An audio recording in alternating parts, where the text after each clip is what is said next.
లావున తిరిగి పాటయ్యి ప్రభవించినట్టి అంద్యాసి వెళ్ళిపోయిన నాపు హృదయం ఉన్నవు అక్షరంపై నీవు అవనిలో బతికేవు అక్షరంపై చిర యశక్కాయము చేత అవనిలో నిలిసేవు అన్న అంద్యశ్రీ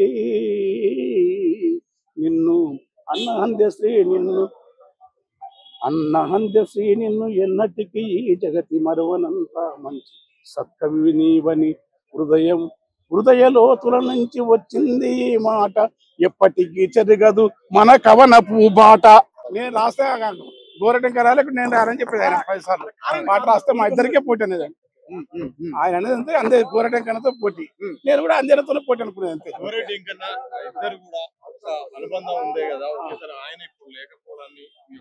బాధ అనిపేదా మనిషి ఉంటే ఎంతైనా ఉంటుంది మనిషి పోతే ఇంకేముంది పాప ఏమో ఇంకా ముందు ఆలోచించుకున్నాడు కాదు ఏం లేదు పిల్లలు చేతి పెట్టినాడు ఇక తను సాధించాల్సిన ఎంత ఉండే కావ్యం వేయాల్సి ఉండే అలాంటి కవి వెళ్ళిపోతే అకస్మాత్ అంటే తనకు శంకరలహరి పుస్తకాన్ని వేసిన ఆయన ఈ ప్రపంచాన్ని చెప్పకుండా వెళ్ళిపోవాలనుకుని పోయినాడు ఆయనకు యుగరాస్తాలు తెలుసు హాయిగా ప్రశాంతంగా పడుకోడుగా ఈ భూమి మీద వెళ్ళిపోవాలనుకుని వెళ్ళిపోతారు అంతే.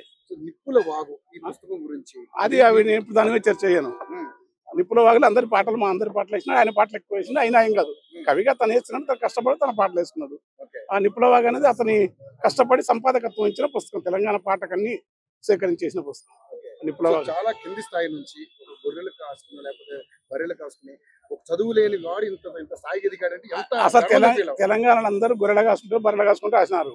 తెలంగాణ ఓడి గురకవి సిద్ధప్ప కుమరాయన హరిహరి వెంకన్న సాలె మాణిక్యం కందల రంగాచార్య అందరూ కింద పైనగా తెలంగాణ నేపథ్యం గట్టుపడే శరీరాల బాగా కంచి కూడా వాళ్ళందరూ కూడా పెద్ద చదువుకొని మారుల ఊర్లలో ఉండే కవిత్వం రాసి తెలంగాణ సాహిత్యం అనేది బయటికి రాంది బయటకు వచ్చిన సుఖ సత్యయ్య గారు అలవోక మాలేకనే ఆయన జానపదపతి ఆయన ఎక్కడ గొర్రెలు కాసిన ఆయన కూడా గొర్రెలు గాయడం బర్రెలు గాయడం పనిచేయడం ప్రకృతి పాఠశాల తెలంగాణ 9 పదములు 8 పదములు 50 పదములు అని పాలకురుకు సోమనాథ్ చెప్పినాడు బసవపురాణం.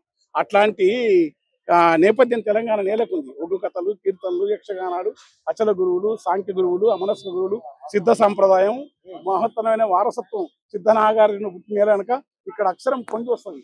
ఈ అక్షరం అనేది ఈ ఎంత బయట చదువుతో లోపల చదువు నడుస్తుంది లోపల యంత్రం ఆ లోపల చదువుతో బయట చదువు అద్భుతంగా అల్లగల నేర్పడలో అతను ఒకడు.